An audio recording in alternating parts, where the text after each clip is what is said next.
Assalamualaikum warahmatullahi wabarakatuh. Perkenalkan, nama saya Nurul binti Ghafar dari kelas 10 TPU. Di sini saya akan membuat tugas agama, yaitu ceramah singkat meneladani perjuangan Rasulullah SAW di Mekah. Berikut tampilannya. Assalamualaikum warahmatullahi wabarakatuh. Sosok manusia terpopuler sepanjang masa telah lahir di padang pasir yang tandus menjelang akhir abad ke-6 Masehi. Namanya paling banyak disebut dan tak tertandingi oleh tokoh dunia manapun di dunia ini. Keluhuran budi pekertinya menjadi suri toladan bagi siapapun yang mendambakan kedamaian dan kebahagiaan. Beliaulah Nabi terakhir yang diutus oleh Allah Subhanahu wa Ta'ala kepada umat manusia dan menjadi penyempurna bagi ajaran-ajaran yang dibawa oleh para Nabi terdahulu. Beliaulah Nabi Muhammad SAW. Sehingga tokoh ilmuwan dunia yaitu McGrath dalam bukunya yang bertajuk The 100, A Ranking of the Most Influential Person in History telah menempatkan Nabi Muhammad SAW sebagai tokoh nomor 1 yang paling berpengaruh sepanjang sejarah. Mungkin mengejutkan sebagian pembaca dan mungkin menjadi tanda tanya bagi sebagian yang lain. Tapi kata penulis ini, dia berpegang pada keyakinan bahwa Nabi Muhammad SAW adalah satu-satunya manusia yang berhasil meraih gelar sukses luar biasa, baik dilihat dari segi ukuran agama maupun ruang lingkup duniawi. Menurut riwayat yang sahih, Nabi Muhammad SAW pertama kali diangkat menjadi Rasul pada malam hari pada tanggal 17 Ramadan saat usianya 40 tahun. Malaikat Jibril datang untuk membacakan wahyu pertama yang disampaikan kepada Nabi Muhammad SAW. Rasulullah diperintahkan untuk membacanya, namun Rasulullah berkata ia tidak dapat membaca.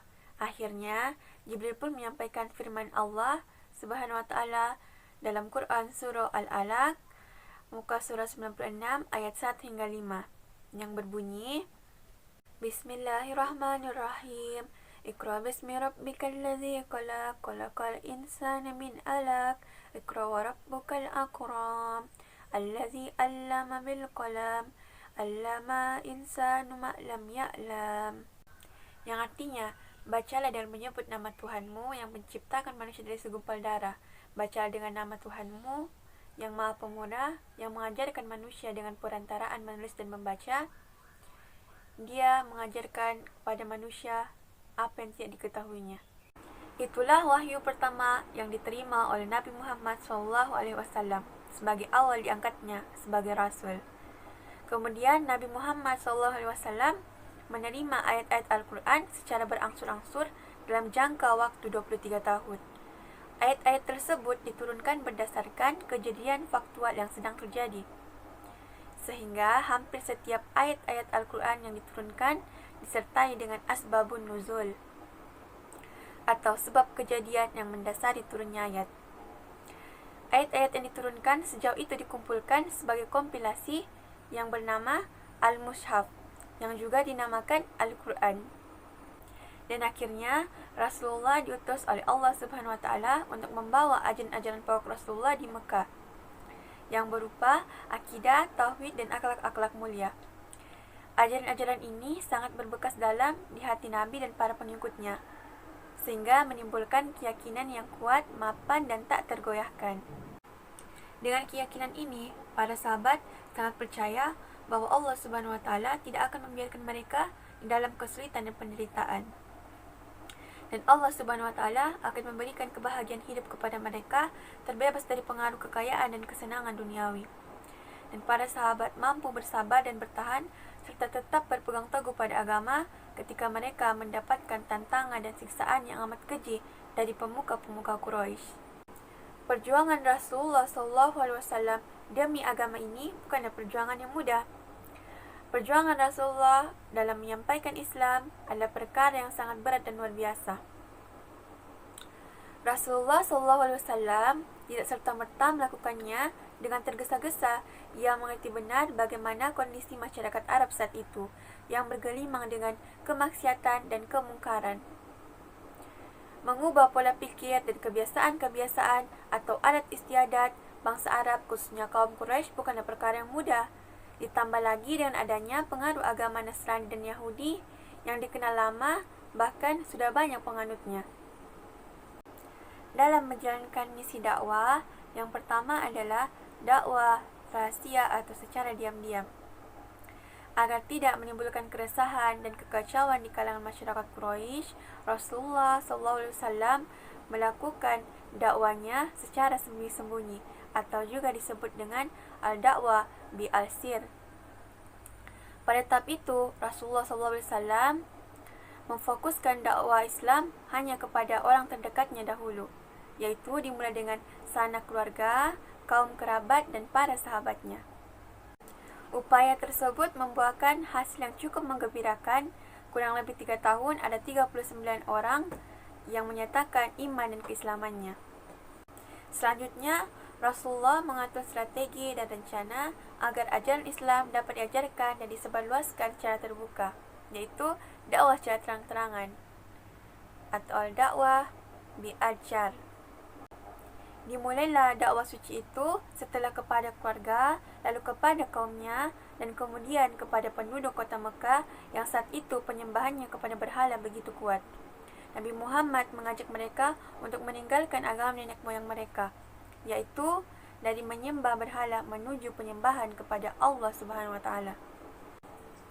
Dan karena sifat dan pribadi Nabi Muhammad SAW yang sangat terpercaya dan terjaga dari hal-hal yang tercela, tanpa ragu para pengikutnya menyatakan ketauhidan dan keislaman mereka di hadapan Rasulullah SAW. Tapi pada waktu itu Rasulullah dihadapkan dengan banyak tekanan ketika menyampaikan risalah dari Allah Subhanahu wa taala. Semua cemoohan, ejekan dan ancaman yang ditujukan kepada Rasulullah dari kaum Quraisy membuat para pengikutnya makin melecutkan semangat Rasulullah SAW. Setiap hari jumlah pengikut Nabi Muhammad SAW terus bertambah. Pelan tapi pasti, pengaruh Rasulullah dan ajaran Islam semakin diterima oleh masyarakat Mekah yang telah muak dengan praktik-praktik kotor jahiliyah. Kenyataan ini menyesakkan dada kaum kafir Quraisy. Ancaman kaum kafir Quraisy pun bukan main-main. Sudah berapa kali kaum kafir ingin membunuh Rasulullah. Namun, manusia berhati dan mulia ini tetap berpegang teguh pada agamanya. Nabi Muhammad SAW tidak pernah berputus asa atau berhenti untuk melakukan dakwah. Beliau terus mengajak masyarakat untuk memeluk agama tauhid ini. Meskipun banyak sekali tawaran-tawaran dari orang kafir seperti tawaran jabatan, harta dan wanita, tetapi Rasulullah dengan tegas menolaknya karena katanya jalan dakwah ini lebih berharga daripada hal dunia. Sejak saat itu, orang-orang Quraisy terus mencaci maki, menghina, hasutan, ancaman dan penganiayaan secara fisik kepada kaum muslimin termasuk Nabi Muhammad SAW. Namun, dengan demikian, Nabi Muhammad dan para sahabatnya terus meningkatkan keyakinan dan keimanan mereka. Dengan semangat kerasulannya serta keyakinan akan kebenaran ajaran ilahi, dakwah Rasulullah pun semakin tersebar luas. Rasulullah pun makin tegas, lantang dan berani, tetapi tetap komitmen terhadap tugas, fungsi dan wewenangnya sebagai Rasul utusan Allah Subhanahu wa taala. Reaksi kaum kafir Quraisy pun semakin marah. Mereka terus menggalang kekuatan agar Rasulullah SAW dan upayanya dalam penyebaran ajaran agama Islam dapat dihentikan. Sebetulnya, kaum kafir Quraisy telah mengetahui dan memahami betul bahawa ajaran yang dibawa Rasulullah SAW adalah jalan yang lurus, benar dan hak. Namun, beberapa alasan kaum kafir menolak dan menentang ajaran yang dibawa Rasulullah adalah karena kesombongan dan keangkuhan kaum Quraisy, fanatisme buta terhadap leluhur, dan eksistensi persaingan kekuasaan. Tentang penyiksaan kaum kafir Quraisy kepada kaum muslimin yang mengakibatkan kelaparan, kemiskinan, dan kesengsaraan bagi kaum muslimin, akhirnya kaum muslimin pun berpindah dan berhijrah ke lembah di luar kota Mekah. Yang pertama hijrah ke Abyssinia, Dan yang terakhir, hijrah ke Madinah Yasrib. Ketika sesampainya di Madinah Yasrib, ketika Nabi memasuki Yasrib, ia dialu-alukan oleh penduduk kota itu dan kedatangannya disambut dengan penuh kegembiraan. Sejak saat itu, nama Yasrib diganti dengan Madinatun Nabi atau kota Nabi atau Madinatun Munawwarah atau kota yang bercahaya. Dikatakan demikian karena memang dari sanalah sinar Islam memancar ke seluruh penjuru dunia. Ada rasa haru, bahagia, bangga dan pastinya bersyukur ketika kita bisa mendalami kisah dakwah beliau.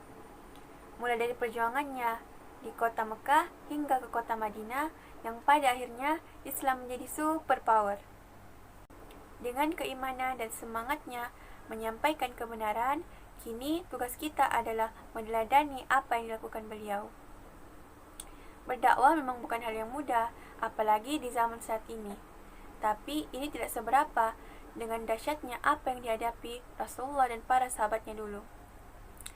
Namun setidaknya ketika amanah dakwah ini terasa begitu pilu dan sulit, ingatlah perjuangan Rasulullah SAW.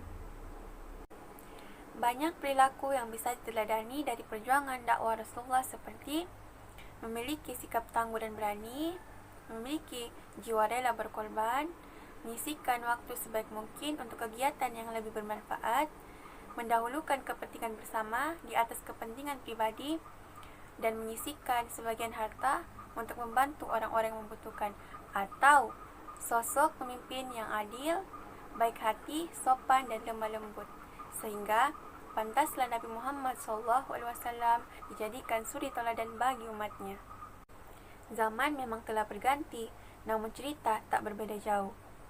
Dakwah dan penentang dakwah bagaikan dua hal yang tak terpisah, hanya berbeda orang saja. Itulah yang banyak terjadi. Rasulullah pun butuh waktu yang tidak sedikit hingga pada akhirnya beliau pun berhasil dengan izin Allah menegakkan kalimat tauhid di bumi ini dan menjadikan syariat Allah sebagai hukum tertinggi yang mengatur kehidupan manusia. Zaman ini ketika hukum Allah Subhanahu wa taala banyak ditinggalkan dan digantikan dengan hukum buatan manusia, maka menyampaikan kebenaran pun bukanlah sesuatu yang mudah. Semoga kita tetap teguh dalam menyampaikan kebenaran, istiqomah dalam beramal ma'ruf nahi munkar, istiqomah dalam hijrah, istiqomah dalam perjuangan, dan istiqomah di jalan Allah Subhanahu wa taala. Dan semoga kita bisa meneladani sikap Rasulullah dan terus berdakwah dengan menebar kebaikan dan kebenaran. Serta semoga kita bisa berjumpa dengan Rasulullah SAW kelak dan meraih syurga yang telah Allah janjikan. Amin. Allahumma salli ala Muhammad wa ala ali Muhammad. Sekian, terima kasih. Mungkin cukup sampai di sini ceramah dari saya. Saya akhiri dengan ucapan wabillahi taufiq wal hidayah. Wassalamualaikum warahmatullahi wabarakatuh.